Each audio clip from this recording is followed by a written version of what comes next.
नागपूर येथे आज माननीय मंत्री छगन भुजबळ यांनी समता परिषदेच्या कार्यकर्त्यांसमोर भाषण केलं। हे भाषण मी सुद्धा ऐकलं। परंतु या भाषणामध्ये त्यांनी ओबीसी समाजाला मंडल आयोग कसा लागू झाला, ओबीसी समाजाला आरक्षण कसं मिळालं याबाबत सविस्तर सांगितलं। परंतु त्यांनी स्वतः काय केलं ओबीसी आरक्षणासाठी हे काहीच सांगितलेलं नाही।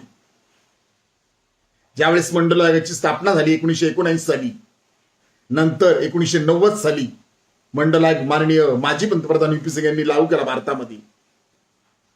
लागू केल्यानंतर छगन भुजबळ साहेब शिवसेनेत होते, त्यांनी फक्त याचं स्वागत केलं आणि त्यांना शिवसेना प्रमुख यांनी विरोधी पक्षनेते पद दिलं नाही म्हणून त्यांनी शिवसेना सोडली।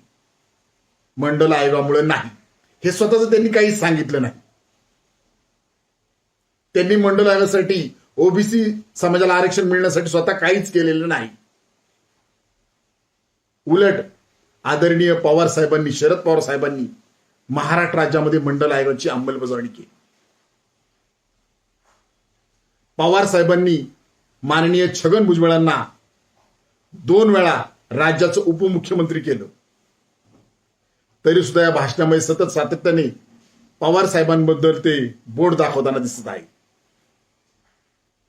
मी छगन भुजबळ यांना सांगू इच्छितो की ताकाला जाऊन भांडं लपवू नका आणि ओबीसी समाजाला फसवू नका। आज तुम्ही ज्या मंत्रिमंडळात आहात, तुम्हीच म्हणत आहात की सारथीला एक न्याय आणि आम्हाला एक महाज्योतीला एक न्याय, महाज्योतीला एक साधं ऑफिस नाही। तरी तुम्ही माननीय मुख्यमंत्री देवेंद्र फडणवीस यांचा आज गुणगान गात होता, हे राज्याने पाहिलेलं आहे। हे नेमकं गोड बंगाल काय हे जनतेला आणि ओबीसी समाजाला सांगा। जीआर कुणी काढला? या सरकारने जीआर काढला।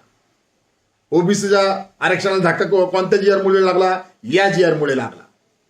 तरी सुद्धा तुम्ही शांत, तरी सुद्धा तुम्ही देवेंद्र फडणवीस साहेबांबद्दल, जर ओबीसी समाजाला जर तुम्ही सांभाळलं तर तुम्हाला दलित आणि आदिवासी समाज सुद्धा गरिबांचा तुम्ही मसिहा व्हाल। तुम्ही असं वक्तव्य केलं। तुम्हाला मी सांगू इच्छितो की दलित समाजाबद्दल तर बोलूच नका। दलित समाजाला चांगलंच माहित आहे की भारतीय जनता पार्टी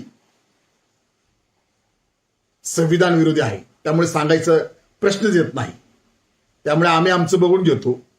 परंतु तुम्ही ओबीसी समाजासाठी काय केले हे जरा ओबीसी समाजाला सांगा।